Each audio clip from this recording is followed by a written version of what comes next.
In this video, we're going to look at federalism in Canada. Canada's constitutional founding was relatively boring. A bunch of provinces got together and decided to unite into a government that was similar in principle to that in the United Kingdom. That meant a constitutional monarchy with a parliament, and it also meant a federal system. And federalism is a system that divides power between a national government and subnational units. So in our case, that's provinces. We had a central government to handle big national issues, and some powers were given to provincial governments and then municipal governments through them to respond to local issues. Federal systems can look differently. We can have a highly centralized federation where there's a lot of power in the center, the national government, or it can be decentralized where there's more power in the constituent units. Similarly, it can be cooperative where the national government and the provinces get along with one another, or it can be coercive where the central government really tries to get the provinces to do what it wants, even if they don't agree with it. Canada's federal structure comes from our Constitution. The Constitution Act 1867 divides power between the two levels of government. It enumerates the powers in two different sections.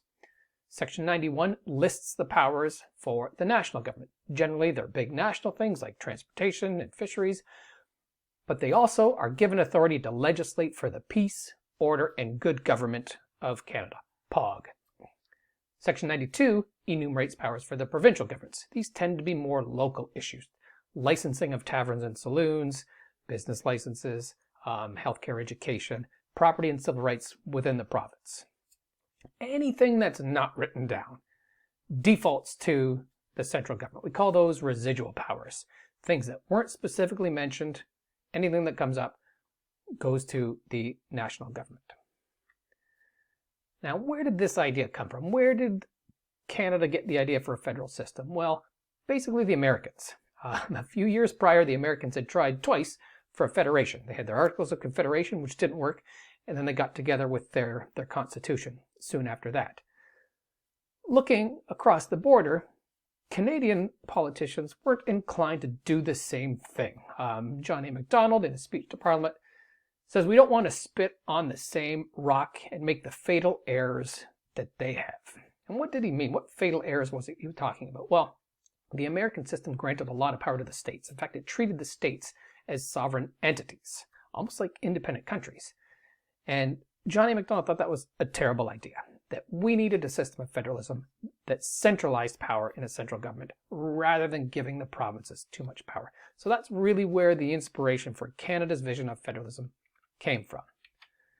It's also possible that we drew some inspiration from Indigenous governance that was present at the time, although that's speculative. Now, how does Canadian federalism work? Over time, there has been a tension between the center and the regions. At times, there's been a need for a strong central government, for example, at the founding, and then at times like the Great Depression, where a lot of government intervention in the economy was needed, and at other times, the provinces were pulling away in a highly decentralized fashion. Things like the Quebec secession movement and constitutional renewal in the 1990s. There's often a tension between centralization, pulling towards the center, and then decentralization, pulling power back towards the provinces.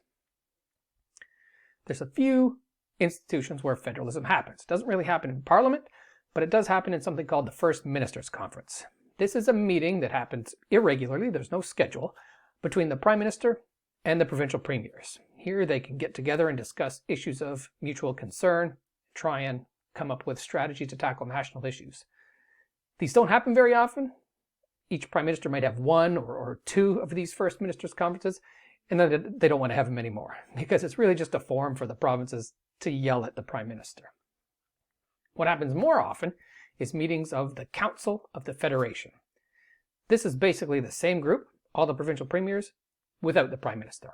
It's a chance for provincial premiers to discuss their issues of mutual concern and discuss how they want to approach Ottawa as a group.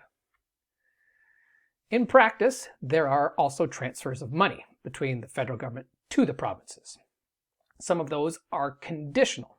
The federal government will give money for specific purposes to the provinces. The Canadian Health Transfer, for example, is money earmarked for health care. Transfer from the national government to the provinces specifically to fund health care. It's also a Canadian Social Transfer for education and social programs. Provinces are okay with that, but they'd prefer to have unconditional transfers, money that they can do whatever they want with. And the equalization formula is a funding stream that allows for unconditional transfer payments. The idea behind equalization, that it wants to guarantee equal level of service around the country. So if you're somebody living in Nova Scotia or Saskatchewan or British Columbia, you should have the same approximate experience as you're trying to access government services in those places. So what they do is they sort of take a benchmark of what is a minimum level, and any provinces that have a fiscal capacity below that are given some top-up money. Again, that's just to try and equalize things across the country. It tends to be a highly controversial program, but provinces love getting money for equalization. So just to recap, federalism is a system that divides power between national governments and, in our case, provincial governments. Powers are enumerated by the Constitution. They're listed in Section 91 and 92. Anything not enumerated, residual powers, go to the central government.